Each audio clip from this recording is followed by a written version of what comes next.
William Hearst, bonjour, vous êtes directeur général du groupe EDC. L'EDC est réputé pour former des entrepreneurs. Qu'est-ce que l'entrepreneuriat? Alors bonjour, c'est une très vaste question auquel en France on a toujours des difficultés à répondre. Alors je vais essayer d'être le plus pédagogue possible.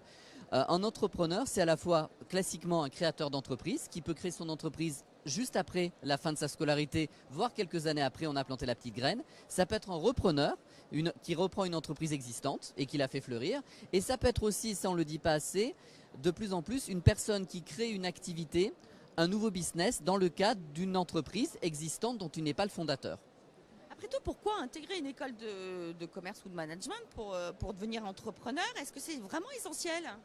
Alors, vous savez, est-ce que c'est essentiel? Non, puisque certains créateurs et repreneurs n'ont pas fait forcément d'études. Par contre, est-ce que c'est une aide et un facteur clé de succès? La réponse est oui. J'ai envie de dire, un entrepreneur, c'est quoi? C'est une personne qui a une vision stratégique, qui est capable d'utiliser les outils du management et opérationnel, et donc qui a besoin d'une boîte à outils. Or, une école de management, elle permet à la fois de prendre de la hauteur, mais à la fois de construire une boîte à outils qui doit permettre de gérer une entreprise dans toutes ses dimensions, les plus stratégiques aux plus opérationnelles. Accompagnez-vous les jeunes pousses au cours de leur formation et les aidez-vous à entreprendre et monter ou reprendre ou créer leur entreprise?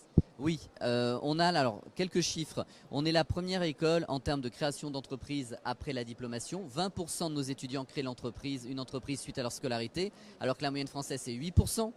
Ensuite, on a dans le cadre du parcours, tout étudiant suit des fondamentaux autour de l'entrepreneuriat ou de la création d'entreprise ou la création de nouveaux business. Et ensuite, certains ont la possibilité de se spécialiser en entrepreneuriat, soit en langue française, soit en langue anglaise, puisque nous avons aussi un track au niveau master de 2 ans, entièrement en langue anglaise. La dimension internationale est-elle présente pour les entrepreneurs et est-elle importante? Oui, parce que de toute façon, et là je vous citerai un pays qui pour moi est très en pointe, qui est la Startup Nation, qui est Israël. À un moment ou à un autre, dire à nos créateurs, à nos repreneurs qu'à un moment ou à un autre, ils ne vont pas avoir une dimension internationale, qu'elle soit en termes de sourcing, en termes de clients, en termes de prospects ou en termes de fabrication à l'étranger, c'est ne pas former des gens qui seront capables d'être de bons dirigeants. Donc oui, la dimension internationale est prégnante et on a même été plus loin, comme je le disais, puisqu'on a même créé un track réservé aux entrepreneurs internationaux. William Hearst, merci. Merci beaucoup, à bientôt.